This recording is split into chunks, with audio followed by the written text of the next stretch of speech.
When I was 38, I was diagnosed with advanced breast cancer. I was required to go through 3 years of treatment, which included 5 surgeries, chemo, radiation, and a bone marrow transplant. This left me very weak, very fatigued, and nauseated, and it caused me a great deal of pain and anguish.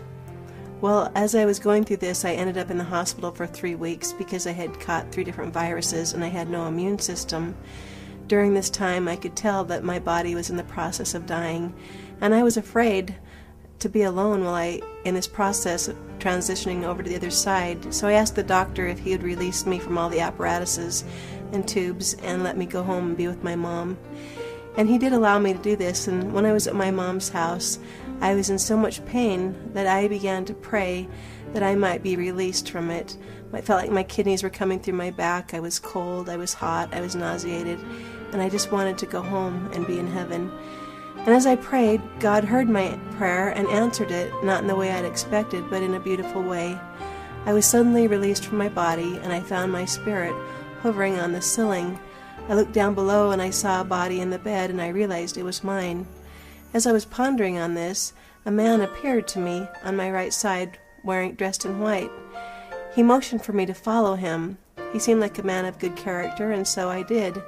We went through the ceiling, and that didn't hurt, and we ended up in a beautiful heavenly meadow. There was beautiful lush green grass and roses on all sides of different colors. I went and I cupped the roses, and they began to sing to me in an ethereal voice, welcoming me to this new dimension. As we traveled in this meadow, I saw a beautiful city up in the distance and asked if we could go there. Instantly, in a moment, we were there. The streets were paved with gold. There were beautiful buildings with diamonds in the mortar, and I saw angels on both sides of these buildings on different grassy areas. They were talking and conversing one with another. They seemed happy and contented. The man continued to motion for me to follow him. We went into one of the buildings, and there in different rooms I was able to meet different people. I met ancestors, family, friends that had passed on. I was able to see a little bit of my pre-earth life, in which I learned that I had gained a lot of my musical talents in the pre-existence. I also met heavenly figures that I won't go into, but it isn't entailed in this book that I've written, My Walk Through Heaven. It gives a greater detail and more than I can go through on this time period. Well, as I was taken to many places, the one that stands out to me the most was my time with the Savior. How it happened that I met him, I was taken back to a time in my childhood when I was young, and I could see my younger self. I was about 10 years old, and I could see that she was frightened. And I looked to see, I was hovering on the ceiling, and I looked to see what she might be frightened by, and there I saw an army of evil marching towards her. Although she couldn't see them, I could register that they were there. They looked very evil, and they had instruments of war, and I thought they might attack her or me, so I was frightened for both of us. As I was pondering on this, the thought came to me to pray for deliverance, and as I did, I heard a beautiful chuckle to my right-hand side. I glanced over, and I found that the Savior was standing beside me. I wanted to look at him, but I was afraid. I was afraid that the army of evil might attack me. I was also a little bit afraid about what God might think about me as a person. What would be his reaction to me?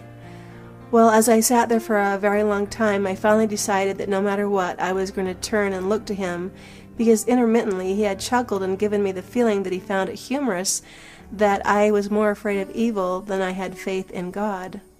So I did. I turned and I looked, and the most beautiful sight came to my eyes.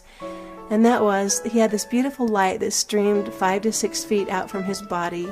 He had beautiful blue eyes that were streaming blue. And he greeted me with such unconditional love. There was no shame or blame or condemnation towards me, only pure unconditional love. He encouraged me to turn around and look backwards, and when I did, I saw the army of evil had fled. As I looked back to him, he said to me, "Kim, look to the light and live." And with that came the feeling that if we really want to live, we need to love one another, love ourselves, forgive one another, forgive ourselves, read scriptures, pray, be kind to one another, do acts of service, There are many ways that we can look to His light and live.